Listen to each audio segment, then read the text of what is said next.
आज माझ्या लग्नाला 12 वर्ष पूर्ण झाली. अगदी सहजपणे यांना मी हॅपी ॲनिव्हर्सरी आहो असं विश केलं बरं का. पण खरं सांगू का, डोळे बंद करून विचार केला आणि समजलं, प्रियंका, 12 वर्षाचा हा प्रवास काही सोपा नाही बरं का. आम्ही दोघांनी या 12 वर्षामध्ये एकमेकांची अनेक रूपं बघितली.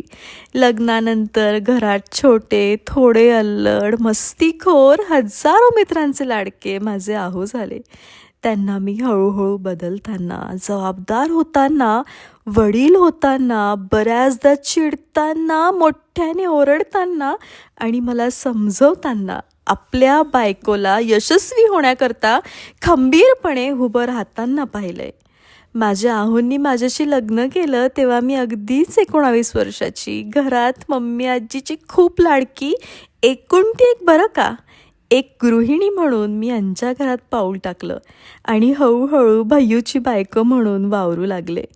यांनी मला एक बायको, गृहिणी, स्वयंपाकात सुगरण, 2 मुलांची आई आणि 7 वर्षाच्या वैवाहिक जीवनाला देऊन 4 लाख लोकांची आवडती प्रियंका होण्यापर्यंतचा माझा प्रवास बघितला. आज माझ्याकडे दिवसभरातून हजारो कॉल, 4 वेगवेगळे मोबाईल आणि लाखो मेसेजेस. तरीही या सगळ्या दरम्यान विश्वासाने साथ देणारा नवरा मी अनुभवला तुमच्या रूपामध्ये. आज तुमची बायको जगात एकटी लाखो लोकांमध्ये वावरतीये, पण तुम्ही मात्र साथ देत गेलात. अहो, तुमच्यात बरेच बदल झाले, बरेच. माझ्या आयुष्यातील बऱ्याच रिकाम्या जागा फक्त आणि फक्त या एका माणसामुळेच भरून निघाल्या. अहो, हॅपी ॲनिव्हर्सरी.